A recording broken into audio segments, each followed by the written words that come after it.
Subscribe करें और bell दबाएं ताकि कोई खबर रह न जाए।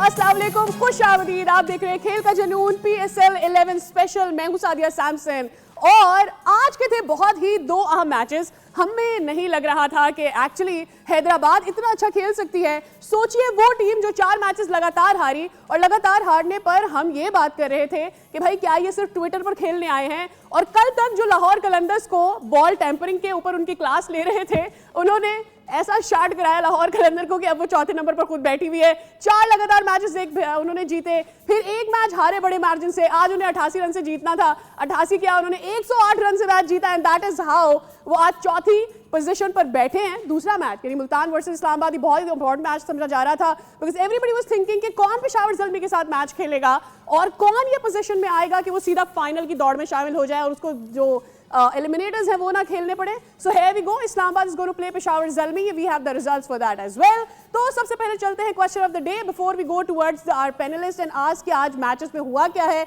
और कैसे हुआ है। Question of the day on your screen is PSL का पहला एडिशन किस मुल्क में खेला गया था?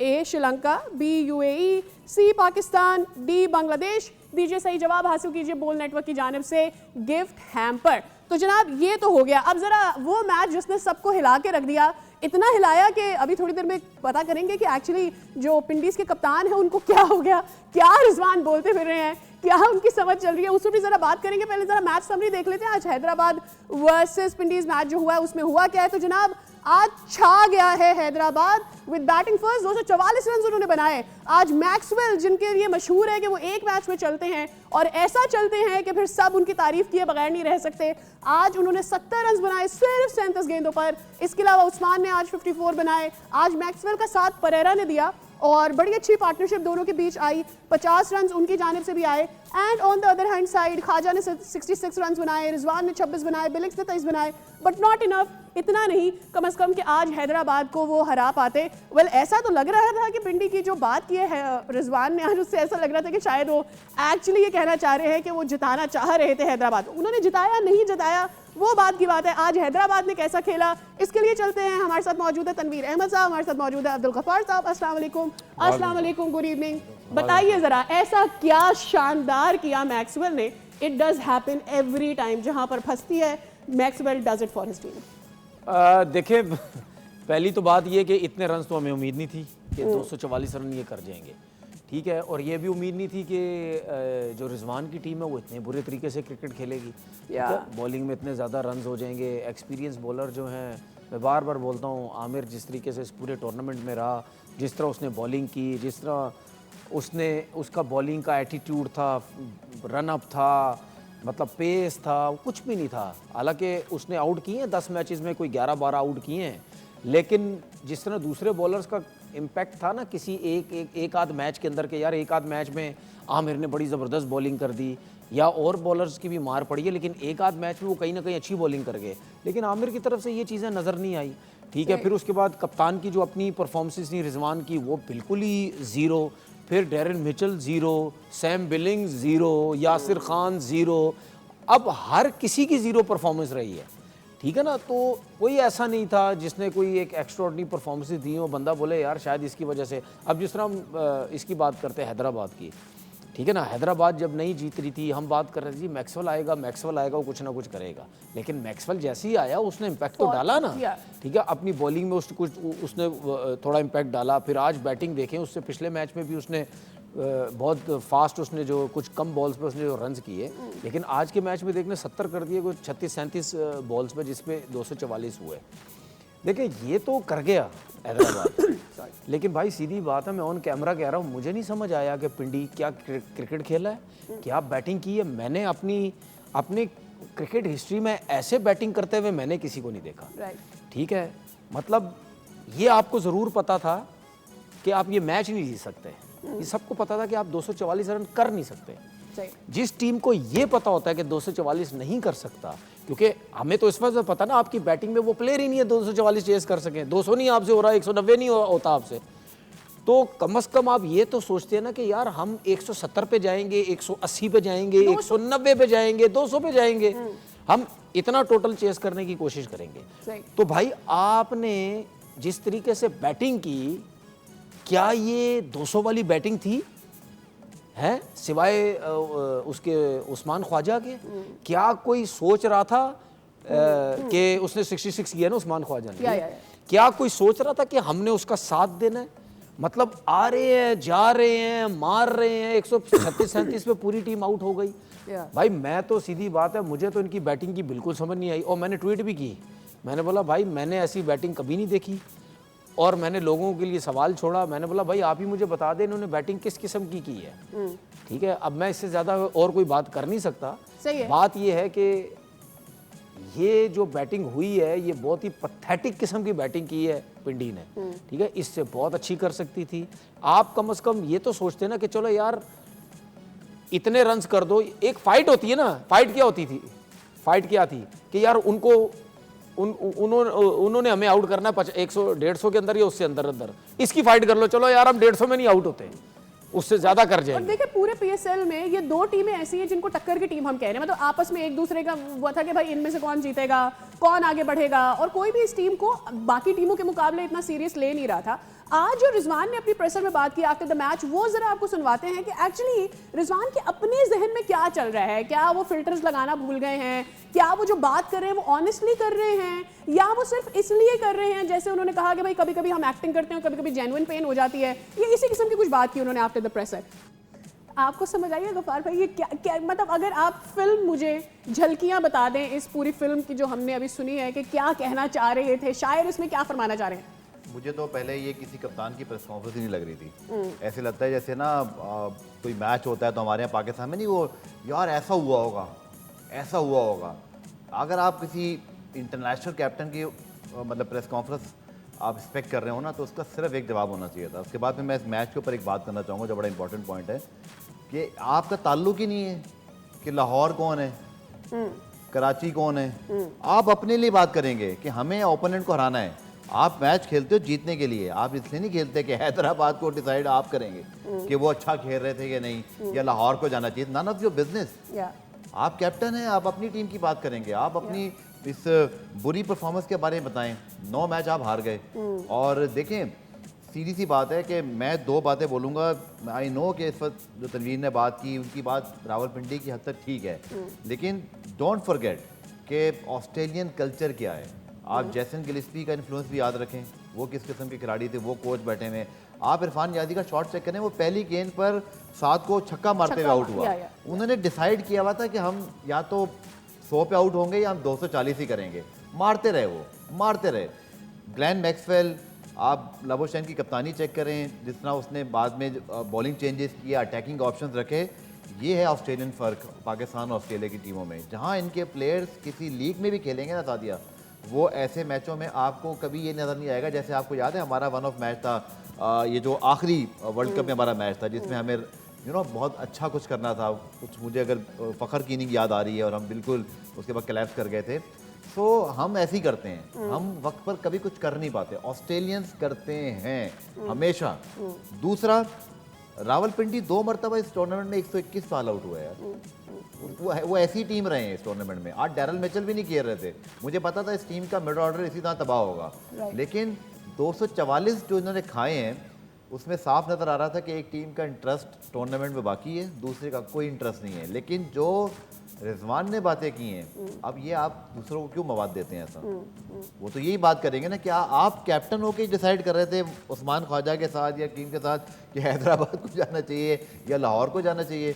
It is I think in very bad taste. अगर तो ये मुझे पता है आपका काम ही नहीं है भाई, इसके ऊपर तो लिटरली आपके ऊपर मतलब with in your own team legal action हो सकता है कि बीइंग अ कैप्टन आप कैसे डिसाइड कर सकते हैं अपनी टीम के लिए? आपकी नीयत नहीं थी मैच जीतने की। मैं आपको बताऊं, मुझे कभी कभार ऐसा लगता है कि रिजवान कुछ बोल रहे होते हैं ना, मुझे लगता है इनको भी खुद समझ नहीं आ रही होती कि मैं क्या बात कर रहा हूँ। अगर ये बैठ के इस प्रेस कॉन्फ्रेंस को दोबारा खुद बैठ के सामने लगाएं और देखें और सुनने की कोशिश करें वो उन्होंने क्या बात किया, मतलब यानी एक कैप्टन ब्रेक होती है, अपने प्लेयर को जाके कह रहा है कि मतलब यानी लाहौर कलंदर बहुत अच्छा खेल रहा था, वो आ गई तो ठीक है, अगर हैदराबाद आ गई तो ठीक है, जिसकी जो किस्मत होगी। अब लाहौर की बैड लग हुई, उन्होंने बड़ा अच्छा कमबैक की और वो जीत गए, ये वो, मतलब ये क्या बात कर रहे हो आप? ये डिसाइड कर रहे थे किसको जितवाएं यार, किसको पहुंचाएं? देखिए बात सुने, वो जो बात नजर में तो यही लग रहा है, उसने जो बातें की है ना उस हिसाब से जो है वो लोग यही सोचेंगे। अच्छा, उसके बाद जब इसकी प्रेस कॉन्फ्रेंस एंड होती है तो उसने क्या बोला? बाहर ही कर दिया, बाहर ही हमने कर दिया, लाहौर तो हो गया, हमने बाहर कर दिया। देखो बात सुनिए, पर्सनल लग रहा है, थोड़ा सा पता है क्या है, वो कोई कैप्टन से मसला है या टीम से मसला है कि देखिए हमने मसला बात नहीं कर है दिया। ये। देखिए इतना अरसा आप लोग क्रिकेट खेले हैं, इंटरनेशनल खेले हैं, मीडिया में आते हैं, थोड़ा सा सोच समझ के बोला करें क्या आप बोल रहे हैं। अभी यही जो आपने बात बोली है, अभी यही आपको बुला लिया किसी ने, क्रिकेट बोर्ड ने बुला लिया, किसी ने बुला लिया, अपनी फ्रेंचाइज ने बुला लिया कि यार आप किस किस्म की बात कर रहे हो, ठीक है ना। मतलब यानी ये आपने जो बात की है, आप पूरी फ्रेंचाइज को डंड डाल रहे हैं भाई, आप ओनर्स को डाल रहे हैं। अगर इस किस्म की बातें किसी ने पूछ ली, बोला यार ये क्या मतलब मिल के मैच हो रहा था, मतलब लोग तो ये सोचेंगे ना क्या मिल के मैच हो रहा था, क्या लाहौर को बाहर करने के चक्कर हो रहा था, तो आप इस किस्म की क्या बातें कर रहे हैं यार। नहीं करो ना इस किस्म की बातें। उसके बाद जो बातें सोशल मीडिया में चल रही हैं या लोग जो कर रहे हैं, देखिए लोग ना बड़े समझदार हैं, लोग बड़े क्लेवर हैं, लोग बेवकूफ़ नहीं हैं, ठीक है। मैंने एक ऐसी ट्वीट कर दी थी कि यार ये कैसा हुआ, उधर तो 36,000 मैसेज आ गए, जानबूझ के हारे, जानबूझ के ये हुआ, जानबूझ के फलाना हुआ, जानबूझ के ये हो रहा है, वो हो रहा है। वो लोग तो इस किस्म की बातें करते रहते हैं। उसके बाद वो कहते हैं ना सोने पे सुहागा, आगे आपने इस किस्म की प्रेस कॉन्फ्रेंस कर दी है, भाई आप आगे से ऐसी बातें कर रहे जो हैं। दूसरा मैच शुरू हुआ है, अच्छा मुझे एक सवाल आपसे, मेरा एक सवाल आपसे, पूछ रहे थे कि क्या कोई कोच आपको ये कह सकता है, क्या कोई कोच आपको ये कह सकता है कि आपके पास अगर खुद आगे जाने का मौका नहीं है तो आप किसी और टीम को आगे भेज दें। तो जो साथी कमेंटेटर थे उन्होंने बोला कि मेरा नहीं ख्याल कोई भी प्लेयर कभी इस नियत के साथ गेम खेल सकता है। दैट मींस कि एक सवाल मेरा आपसे भी और चले गफार से भी है, आप पहले दे दें, आप पहले दे दें। ये जो प्रेस कॉन्फ्रेंस हुई है इसमें लाहौर कलंदर क्या सोच रही होगी इस प्रेस कॉन्फ्रेंस में? आपने फालतू में उन्हें घसीटा, क्या जवाब है आपका? मैं आपको यही कह रहा हूँ कि ये किसी कप्तान की प्रेस कॉन्फ्रेंस ही नहीं लग रही है। ऐसे लगता है जैसे कोई क्रिकेट फैन बैठ के बात कर रहा है। आप कप्तान हैं, पाकिस्तान के कप्तान भी रहे हैं, फिर तो लोग यही बोलेंगे ना। हम तो यार तनवीर बात करते रहे ना कि रिजवान को गलत हटाया, बट क्या फिर मतलब लोग ये सोचने मजबूर हो जाएं कि शायद आपकी मीडिया हैंडलिंग ऐसी थी, लोग आपको शायद प्रोटेक्ट करना चाह रहे होंगे कि भाई ये तो अब किसी दिन हमें मुसीबत में डाल देंगे। बात यह है कि बिल्कुल अगर वहां पे कोई इंटेलिजेंट जर्नलिस्ट बैठा हुआ होता ना, उसने ठक करके दूसरा सवाल ही यही करना था। सवाल हुए यार ये आपने क्या बात की है, ये आपने जो बात की ना, मैं सिर्फ उसको इतना जवाब दूंगा सादिया, फिर आपका जो जवाब है वो भी आप बताएं। तनवीर ने ये कहा था लाहौर कलंदर्स क्या इस वक्त पूरा पाकिस्तान के सुपर लीग के फैन ये सोच रहे होंगे कि भाई इस लीग के अंदर फेयर प्ले है या क्या हो रहा है। मतलब आप सोचें, हम आईपीएल के ऊपर बहुत सारी बातें करते हैं, तनाज़ात आते हैं, वहाँ कोई कैप्टन बैठ के अगर ये बातें कर देता, आप और मैंने तो यहाँ पे भी मतलब उसकी मतलब बैंड बजा देनी थी कि देखो हम तो कहीं और निकल जाते। देखें सोच अच्छा देखें ये प्रेस कॉन्फ्रेंस हमने जो सुनी, अच्छा हमने सुनी और चैनल पे भी चलेगी, 100% चलेगी। इस प्रेस कॉन्फ्रेंस को सुनने के बाद सबसे पहले दिमाग में क्या चीज आती है? ये कि रिजवान इंटरेस्टेड थे दूसरी किसी भी टीम को मौका देने के लिए। ठीक है, ये चलने के बाद ये होता है जब कोई ये सोचेगा कि रिजवान नहीं चाह रहा था दूसरी टीम आए या फलानी टीम आ जाए, उसके बाद जब वो इस प्रेस कॉन्फ्रेंस को साथ जोड़ेगा और पिंडी की बैटिंग देखेगा, वो क्या सोचेगा? आप बताएं ना मुझे। एक सवाल मैं आपसे, की बैटिंग देखेगा क्या सोचेगा फिर? तो आप क्यों बातें कर रहे हो? आप क्या बातें कर रहे हो? अब रिजवान अगर फॉर एग्जांपल अगले साल भी पीएसएल में कप्तान होते हैं और पहले ही मैच में मैं आपसे पूछूं तनवीर साहब, आप इस मैच में क्या सोच रहे हैं? अगले मैच के बारे में कॉन्फ्रेंस के बाद कप्तान नहीं होगा, ये पिंडी की टीम में नहीं होगा। आपसे फिर जो भी सवाल होगा फिर आप उसको झेलेंगे, क्योंकि आप इस तरह की बातें नहीं कर सकते। देखिए अभी तक तो हम सारे ये बात कर रहे थे कि मोहम्मद रिजवान के ऊपर प्रेशर बहुत था, बिकॉज ऑलरेडी आपने उनको उनकी वनडे की स्पॉट पर जिस तरह से किया, उनको कप्तानी से हटाया, T20 गेम में उनको शामिल नहीं किया, तो और टीम भी नहीं थी, पहले उनकी टीम कोई और थी, अब कोई और टीम है, उनकी टीम के बाकी प्लेयर्स नहीं चल रहे। ये सारे एस्पेक्ट थे जिसकी वजह से मेरे ख्याल में जो इवन थोड़ी सी रिजवान की फॉर्म वापस भी आई ना, तो हर कोई उसको सपोर्ट कर रहा था कि यार चलो ठीक है रिजवान की फॉर्म वापस साइड, लेकिन ये जो इस किस्म की प्रेशर्स हैं या इस किस्म की बातें हैं, ऑब्वियसली लोग फिर आपके अपने कैरेक्टर के ऊपर शक करने लगते हैं कि यार आपकी अपनी जो परफॉर्मेंस है उसमें क्या कोई इस तरह के मामलात हो रहे हैं कि आप खुद इतने इंटरेस्टेड नहीं है जीतने में, आप दूसरों को मौके दे रहे हैं। खैर इसके ऊपर बात करेंगे। कैरेक्टर के साथ वो लोग ये सोचेंगे ये लगता तो नहीं है ऐसा। हाँ, वही ना, मतलब ये कैसे हो रहा है ये। और मेरे नहीं ख्याल कि रिजवान ऐसी सोच है, but I think it was a very silly stunt जो उनकी जानिब से पुल किया गया है। मास सदाकत पर मुझे थोड़ी सी बात करनी है। पूरे इसमें PSL में अभी तक अगर हमारे पास स्टार्ट है तो प्लीज हम स्क्रीन पर चलाएं। क्या लगता है मास सदाकत की परफॉर्मेंस के ऊपर विद हिज नंबर, क्या वो इससे बेहतर कर सकता था? एक उनका सबसे जो हमने कहा था उनके तेज तरीन जो 50 उन्होंने की थी, 62 रन उसके बाद आए थे, फिर उनके 37 हैं, 30 हैं, बट एज एन ओपनर जो हम बाबर आजम को, कुशाल को देख रहे हैं और दीगर को देख रहे हैं, डू यू थिंक के साथ से जितनी मास सदाकत से सॉरी जितनी एक्सपेक्टेशंस थी वो उस पर नहीं हुआ और उसको इनफ मौके मिले कि वो अपने आप को प्रूव कर पाता? देखिए भाई, ये जो बीच की क्रिकेट होती है ना, ये नहीं चाहिए हमें। या तो सूर्यवंशी वाली या अभिषेक शर्मा वाली क्रिकेट खेलें, या फिर बाबर आजम या कुशाल मेंडिस वाली क्रिकेट खेलें। ये बीच वाली हमें नहीं चाहिए। किसी दिन मार दिया, किसी दिन रुक के खेल लिया, किसी दिन आउट हो गए, किसी दिन बल्ले पे बॉल नहीं लग रही, ये आपके ऊपर ट्रस्ट ही ना कर सके टीम के। ये क्रिकेट नहीं चाहिए, ये क्रिकेट नहीं चाहिए हमें, ठीक है ना। तो बात ये है कि अगर आप खुली डुली क्रिकेट नहीं खेल सकते, जो कि आपकी बैटिंग में फॉल्ट बहुत नजर आते हैं, ठीक है। देखिए, अगर आपने खुले डुल्ले शॉट्स खेलने तो ये विकेटें छोड़ के आपके शॉट्स नहीं लगते। सूर्यवंशी को आप उस बच्चे को देखा, लोग तो बच्चा बोलते हैं 15 साल का, मैं नहीं मानता वो 15 साल का जिसमें चक्के मारता है, ठीक है। वो आपने वो देखो, उसको विकेट छोड़ के खेलता है, वो खड़े खेलता है एक जगह पे, ज्यादातर वो खड़े 3 स्टंप में खड़े होके वो मारता है, जहां बॉल उसको मिलती है वो मारता है, ठीक है। तो भाई अगर आपको शौक है, बहुत शौक है खुली डुली क्रिकेट खेलने का, एक नाम बनवाने का, देखो जी मैं भी आ गया पाकिस्तान में, ठीक है, बड़े ज़बरदस्त छक्के मारता हूँ, तो फिर आपको ये जो विकेट छोड़ के खेलते हैं ना, ये इससे काम नहीं चलेगा, ठीक है। तो आपने अपनी गेम इम्प्रूव करनी है कि यार क्या मैं प्रॉपर तरीके से सर्किल खेलूँ, या मैं 6 ओवर में मार मुर के निकल जाऊँ, या उसके बाद लगते चले गए मैंने ये क्रिकेट खेलनी है। अदरवाइज फिलहाल जो आप क्रिकेट खेल रहे हैं वो आप अपनी क्रिकेट का भी नुकसान कर रहे हैं, आप अपना भी नुकसान कर रहे हैं। क्यों? क्योंकि आपके बारे में ये सोचा जा रहा था कि जी मां सदाकत आया है, जी मां सदाकत को खिला दो, मां सदाकत फ्यूचर, मां सदाकत ये। अभी फिलहाल आपने जो देखा ये फ्यूचर नजर नहीं आया। इसी तरीके से समीर मिनाज ने शुरू के 2-3 मैचेस में किया, किधर गया समीर मिनाज, किधर गया, ठीक है ना।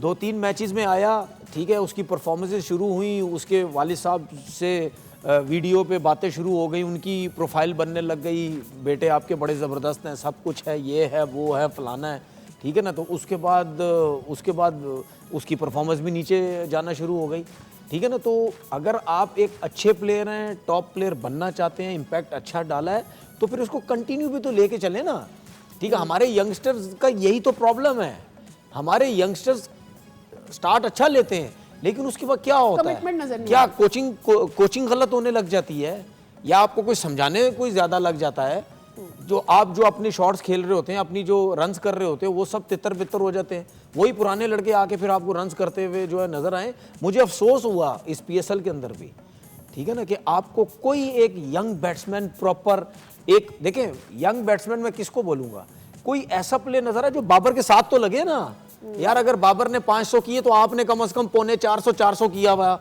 100-125 रन उसके पीछे लगे हुए हैं आप। ये समीर मिनास ने जिसने स्टार्ट किया था ये कर सकता था, बाबर के साथ जा सकता था, ठीक है, वो कोई नजर नहीं आया, यही एकदम से 200-250 300 पे आके जो है वो रुक गए। तो ये हमारे जो यंगस्टर हैं इनको सीखना है भाई, आप ही ने आगे क्रिकेट खेलनी है। कोई बाबर आजम ने सारी जिंदगी या रिजवान ने सारी जिंदगी या फखर जमान ने नहीं खेलनी है। फखर आपको रन करता हुआ नजर आएगा, बाबर आपको रन वही रन। तो बॉलिंग में भी देख लें, बॉलिंग में 1-2 लड़के नजर आए हैं जिनकी पेस 90 पे जाते हैं, ठीक है ना। तो मतलब यानी बॉलिंग में इस दफा फिर भी कुछ हमें थोड़ा सा टैलेंट नजर आया है पेस के हिसाब से, लेकिन नए बॉल के हिसाब से कहीं नजर नहीं आया अभी तक। ठीक है, तो तनवीर भाई की इसी बात को ब्रेक के बाद हम वापस आएंगे तो आगे बढ़ाएंगे कि कौन से ऐसे प्लेयर्स पाकिस्तान के हमें नजर आए जिनसे हम ये कह सकते हैं कि इनमें थोड़ी कमिटमेंट नजर आई है, ये आपके फ्यूचर स्टार ऐसे हैं जो कि आपको कंसिस्टेंट नजर आएंगे। ले रहे एक ब्रेक से वापस आएंगे तो देखेंगे कि क्या सिनेरियो बन रहा है मुल्तान को हराने के बाद इस्लामाबाद का, और पॉइंट टेबल पर क्या सूरत हाल है। After this break will see you.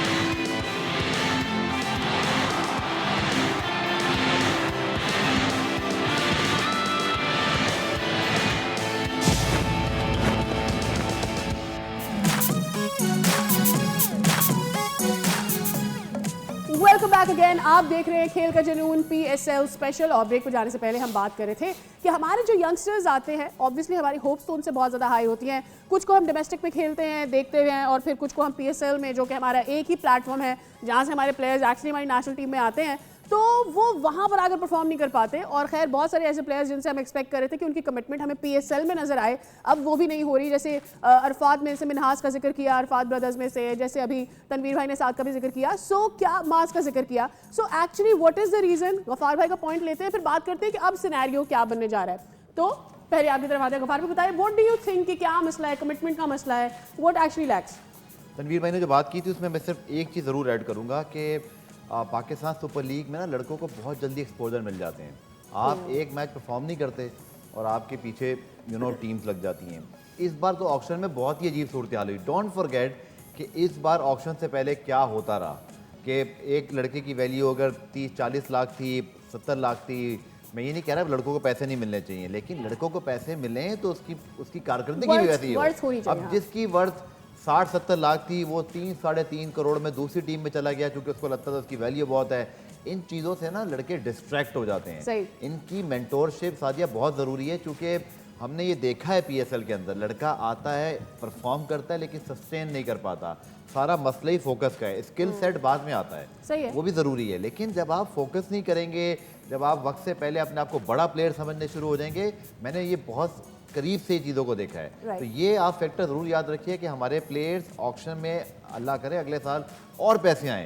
अब हमारे पास इतने पैसे आ गए हैं PSL में कि हम बड़े बड़े प्लेयर्स को भी बुलाने लग गए हैं कि मैक्सवेल आइए जी, 5 मैच आप खेल लीजिए, डेविड वार्नर आप भी आ जाइए, इसी तरह और आपके पास लिजम्पा आ गए। लेकिन जो हमारे अपने प्लेयर्स हैं ना, इनको खुद भी सोचना चाहिए कि लेगेसी परफॉर्मेंस से होती है, कंसिस्टेंसी से होती है, टीमें बदलने से, पैसे ऊपर जाने से ये सारा मसले का हल नहीं है। बहुत सारे पैसों से मुझे साइम अयूब भी याद आ गए, बहुत सारे पैसों में उन्हें खरीदा गया था, लेकिन तो बहुत सारे पैसे वो मुझे लगता है अब आहिस्ता आहिस्ता अब एक ओपनर से वो नीचे आए, अभी चौथे नंबर की विकेट पर तो वो आ गए हैं। अब हैदराबाद अगर आगे जा रही है तो क्या उसने साइम को और नीचे लेकर जाना है या उनको बाहर करना है? What is the alternative? Hyderabad क्या सोचेगी कि साइम को हटा दिया जाए? बिकॉज नहीं, मेरे ख्याल में अब तो जो भी सोचेगा कोचिंग स्टाफ में भी वो पागल ही होगा, उसको सोचेगा कि अब बाहर कर दें, क्योंकि उसकी बॉलिंग से फायदा तो उठाना है ना। हाँ, ये तो ठीक है, थोड़ा बहुत उनको ये है कि चले चौथे नंबर पे कर दिए, शायद ये बैटिंग भी कुछ कर दे। हाँ, ये फायदा हो रहा है साइम अयूब को कि वो उसकी टीम जल्दी बाहर नहीं हो गई, प्लेऑफ में भी जा रही है, जितने उसको पैसे मिल रहे हैं कम से कम खेलता रहेगा, उसको फील होता रहेगा हाँ यार लगता है शायद मेरे पैसे पूरे हो रहे हैं। परफॉर्मेंस तो कुछ भी नहीं हो रही। ज्यादा पैसे में खरीदते बोलते चलाओ, देखो कितनी देखो उसकी कभी ना कभी कुछ फायदा हो जाएगा। कहीं आपने देखा है वसूल करने से। अब आप देखें किसी भी लीग क्रिकेट में आपने देखा है कि किसी प्लेयर को अगर इतने अच्छे पैसे मिलते हो तो वो ओपन से नीचे आ रहा हो, नंबर नीचे आ रहा, पैसे ऊपर जा रहे हैं, ठीक है ना। ये कहीं आपने देखा? कहीं नहीं देखा।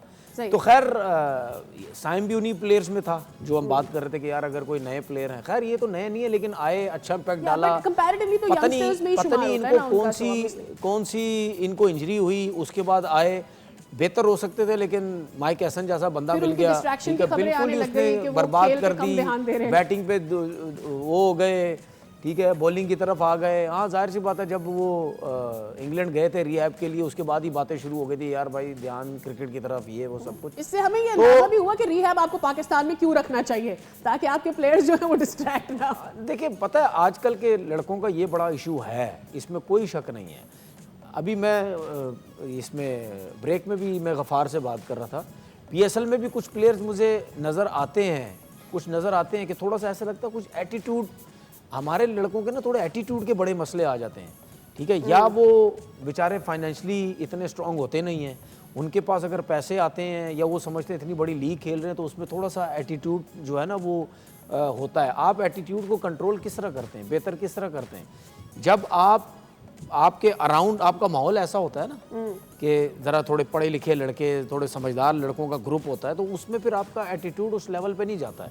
अगर आप एक मतलब नीचे के घराने के क्या वर्ड यूज़ करेंगे उसको, ठीक है, उस घराने कम लोगों के साथ काम किया बिल्कुल है। हाँ, उस तरह के होते हैं ना, तो फिर आप जो है ना कहीं एकदम से पैसा आ गया आपके पास, आपको इतनी बड़ी लीग मिल गई, इतने बड़े प्लेयरों के साथ आप खेलने लग गए, जल्दी खिला दिया आपको, आप इतने अच्छे प्लेयर नहीं थे कि आपको इतने मौके मिल गए, तो वहाँ पे लड़कों का थोड़ा सा ना एटीट्यूड के मसले होते हैं। और पाकिस्तान टीम में जब आते हैं तो उसमें आप देख ले, फिर कहीं ना कहीं प्रॉब्लम तो हमारे मेरे लड़कों को ख्याल होते में हैं। मुझे जो सबसे ज्यादा वजह लगती है, मुझे ऐसा लगता है कि आपके एक्चुअली सिस्टम में मसला है। और वो मैं इसलिए बोल रही हूँ गफार भाई, तनवीर भाई, कि क्योंकि आपने पीएसएल एक प्लेटफॉर्म बनाया है जहां से आपको नए प्लेयर्स ऑब्वियसली मिल रहे हैं। वो नए प्लेयर्स जब आपको मिलते हैं तो आप उनको फौरन अपनी नेशनल टीम में मौका दे देते हैं। वो गलत करते हैं। और क्योंकि आपके नीचे जो डोमेस्टिक है उसकी तरफ आपका अपना ध्यान नहीं है, यानी जो प्लेयर्स जाया हो रहे हैं वो होते चले जा रहे ऐसे ही हैं है। जिनको मौका मिल रहा है। So I think this is the reason कि प्लेयर को ऐसा लगता है कि उसकी इंपॉर्टेंस बहुत ज्यादा है, वो जो आपको इंडिया में नहीं नजर अब मुझे आता। एक बात बताएं ना, जब पीएसएल में खेलते हैं यही लड़के आते हैं, उनको पैसा कितना मिलता पीएसएल में? ठीक है, लोग पहचानना शुरू कर देते हैं कि भाई यार ये कौन सा प्लेयर है, कहाँ पे रहता है, किधर से आया, किस इलाके में था। ठीक है, तो हमारे लोगों ने ये सिस्टम बनाया है, जो सिस्टम चला रहे हैं।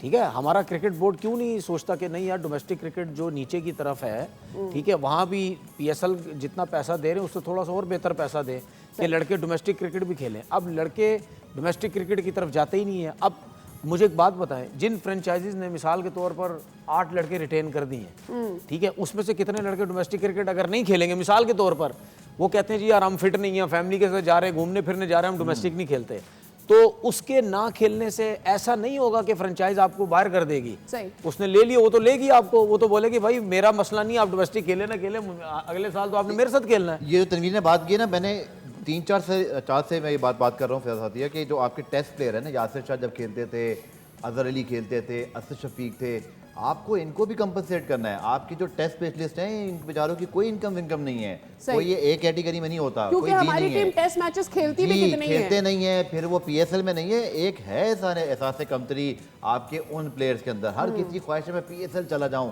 अब एहसान उल्लाह की मैं ऐसे मिसाल देता हूँ, या अली रजा की मिसाल देता हूँ। जस्ट इमेजिन कि अगर इन्होंने पीएसएल नहीं खेली होती, ये कहाँ होते? इनके क्या फाइनेंशियल सोर्सेज होते And I'm also हैं? तो thinking आपको कि आपने बैलेंस करने की एहसान का जरूरत जिक्र है। कर दिया है।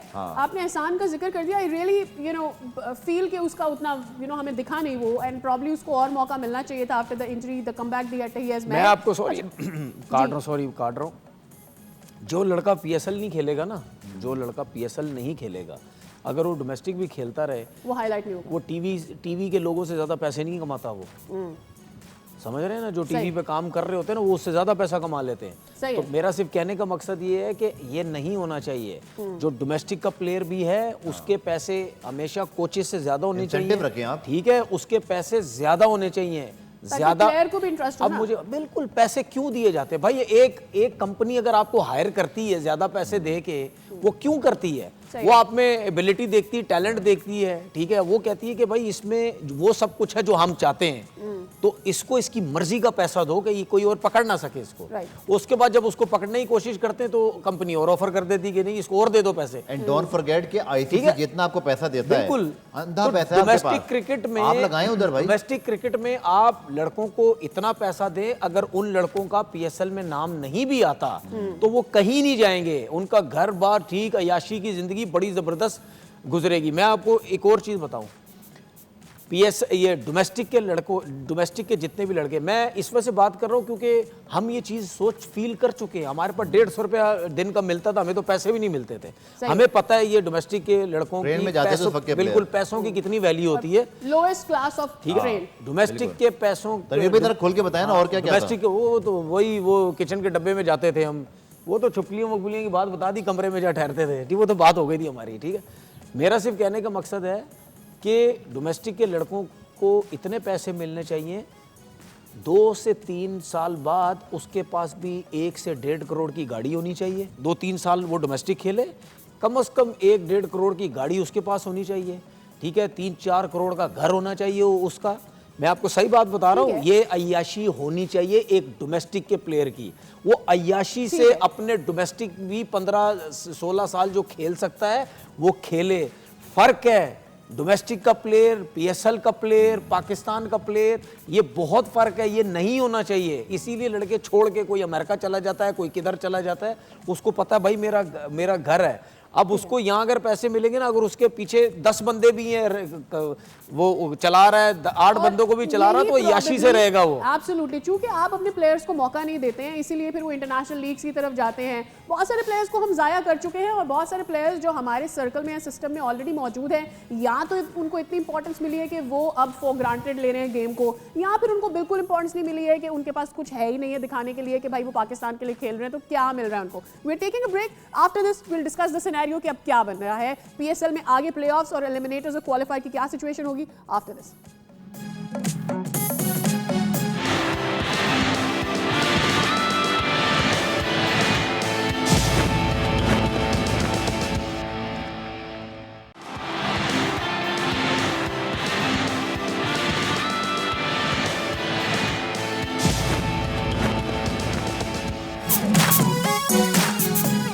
Welcome back again. अब फाइनली हम उस सिनेरियो की बात करें जिसको मैं अब 2 ब्रेक से मैं उसको आगे किए जा रही हूँ। somehow it was not happening। Anyways, चूंकि कल मैच नहीं है तो हमें थोड़ा सा और मौका मिल जाएगा टीम्स पे डिस्कस करने के लिए, लेकिन अभी इस वक्त जो सिनेरियो बन गया है after Islamabad winning against Multan Sultan, वो जरा आपके साथ शेयर कर लेते हैं। पहले तो इस वक्त क्या है रोड टू प्ले ऑफ, अपने व्यूअर्स को दिखा दें कि इस वक्त सिनेरियो क्या बनने जा रहा है। अच्छा जनाब, पहले ठीक है, ओके, पहले ये है कि जी Peshawar Zalmi obviously table top कर रही है, पहले ही वो प्लेऑफ्स में चली गई थी। अब देखना ये था कि उसके साथ क्वालिफायर कौन खेलेगा, इसलिए मुल्तान इस्लामाबाद का मैच इंपॉर्टेंट समझा जा रहा था। अब चूंकि इस्लामाबाद आज जीत गई है तो पहला मैच उनके साथ जो है वो होने जा रहा है इस्लामाबाद का पेशावर के साथ। उसके बाद क्या सिचुएशन होगी ये जान लेते हैं गफार भाई से। गफार भाई बताइए, what are we expecting now? Peshawar is going to play with Islamabad now and whoever wins what happens. देखें, सीधी बात है, क्वालिफायर आपके जो है ना, एक होता है जिसका विनर सीधा फाइनल में जाता है, लेकिन आपका जो लूज़र है उसको एक चांस मिल जाता है। दूसरा जो मैच है एलिमिनेटर है, उसमें से जो टीम हारी वो बाहर हो गई, यानी कि जो आपकी लास्ट 2 टीमें हैं, हैदराबाद और फिर जो हमारी अच्छा, एक दफा पॉइंट्स टेबल चला दे ताकि हमें सिनेरियो पता चल जाए मुल्तान और हैदराबाद की जो विनर है, मुल्तान और है जो हैदराबाद की विनर है वो पहले मैच की लूजर से खेलेगी, इसीलिए वो एलिमिनेटर 1 और एलिमिनेटर 2 होता है, और उसका जो विनर है वो पहले मैच के क्वालिफायर के विनर से खेलेगा फाइनल में जाकर। तो जो पेशावर इस्लामाबाद का मैच जीता वो सीधा फाइनल में। पॉइंट्स टेबल का तो फायदा ही कोई नहीं है ना आपको, मतलब सीधी सी बात है इसमें। अब no but we have 4 teams on the number ना। नहीं, वो तो है 4, लेकिन एलिमिनेटर प्रॉब्ली हैदराबाद का वी आर डन। हां, हैदराबाद और मुल्तान, उसका जो उसका विनर है वो फाइनल में नहीं जाएगा ना, वो पहले मैच के लूजर से खेलेगा, तो इसीलिए वो एलिमिनेटर 1 एलिमिनेटर 2 खिलाता है। क्वालिफायर का मतलब सीधा क्वालिफाई कर दिया फाइनल में। एलिमिनेटर 1 एलिमिनेटर 2 नॉकआउट मैचेस हैं। अच्छा, अब इससे मुझे जहन में ये आ रहा है, मुझे ऐसा लगा कि जिस तरह से आज हैदराबाद ने खेला ना, जो जो भी आप लोगों का ओपिनियन उस पर रहा हो कि क्या वाकई रिजवान जो बात कर रहे हैं वो सही है, या हैदराबाद अपनी मेहनत थी, उनको पता था कि भाई यही मार धाड़ है जो करनी है, और अगर ऐसे करेंगे तो 88 रन से जीत सकते हैं वरना नहीं जीत सकते। बट क्या मुल्तान के पास भी यही स्ट्रैटेजी होनी चाहिए थी? And when I say that, क्या मुल्तान वाकई ही आज मिनहास को ऊपर ला सकते थे, मे बी शान से ऊपर ला सकते थे? क्योंकि हमें पता है कि शान जिस तरह से खेलते हैं वो मिडिल ऑर्डर में थोड़ा सा इनिंग्स को आगे लेके जाते हैं, ऑल्दो उनकी आज की इनिंग्स भी अच्छी थी। सो हम going to go through Tanveer भाई आज टर्नर के भी बाद में आया है इरफात, सो यू थिंक कि उसको, खैर उसके भाई ने मेरे ख्याल में रन आउट किया आज, डू यू थिंक कि ये चेंज किया जा सकता था या नहीं किया जा सकता? नहीं, देखिए मेरे ख्याल में एक, अगर आप ये सवाल कर रही हैं ना, तो उसमें ये ज़रूरी है कि अगर शान मसूद की जो है वो परफॉर्मेंस अच्छी नहीं है, हम बार बार बोले यार इसको आप उस नंबर पे क्यों भेज रहे हो, बार बार इसको चौथे नंबर पे क्यों भेज रहे हो, भेजने की ज़रूरत नहीं है, ठीक है मिनास को भेज दो। लेकिन शान मसूद परफॉर्मेंस बहुत अच्छी दे रहा है, आप उस पर नहीं फिर कह सकते, क्योंकि शान मसूद अच्छी बैटिंग कर रहा था, तो उसमें भी आप उसको भेज सकते हैं कि यार जब 6 ओवर रह गए या 7 ओवर रह गए, चलो तुम चले जाओ, तुम्हारे बल्ले पे बॉल बहुत अच्छे तरीके से आ रहा है। मतलब शान मसूद इतनी अच्छी बैटिंग कर रहा है कि आप ये नहीं कह सकते कि यार 150 160 के स्ट्राइक रेट से ये नहीं खेल सकता।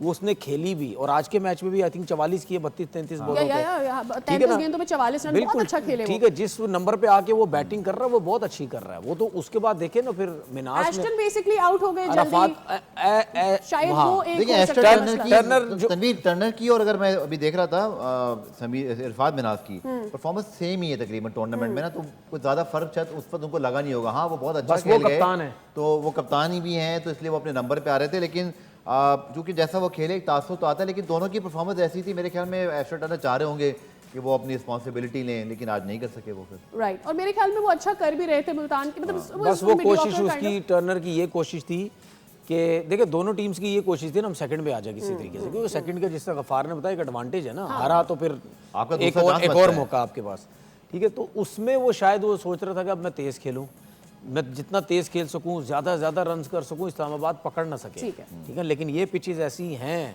कि अगर आप 200 रन करें तो आप अगर सेंसिबल खेलें तो आप मैच जीत सकते हैं, जैसे Yeah. आज इस्लामाबाद ने जीता है। और प्रॉबेबली मुल्तान इसको रिग्रेट करेंगे। वेल आगे जाके परफॉर्मेंसेस हम देखते हैं कि क्या होती हैं, उसमें हमें पता चलेगा। वेल अब आज के सही जो जवाब दिया है वो ज़रा आपके साथ शेयर करते हैं। उमर फारूक, बहुत बहुत मुबारक हो, आज के क्वेश्चन ऑफ द डे का आपने दिया है सही जवाब। आपको मिल जाएगा बोल नेटवर्क की जानिब से गिफ्ट हैम्पर। तो जनाब कल है गैप डे। गैप डे में ऑब्वियसली हम बहुत सारी बातें कर रहे होते हैं, वो सारी टीम्स को डिस्कस कर रहे होते हैं। We have to discuss Aamir and lot of other players जो कि इस सीजन में परफॉर्म नहीं कर पाए। क्या अगले पीएसएल सीजन में वो होंगे या नहीं, ये बात करेंगे हम कल, क्योंकि कल होगा हमारे पास बहुत सारा वक्त। लेकिन आज के लिए दीजिए मुझे और हमारी पूरी टीम को इजाजत। Will see you tomorrow. Good night.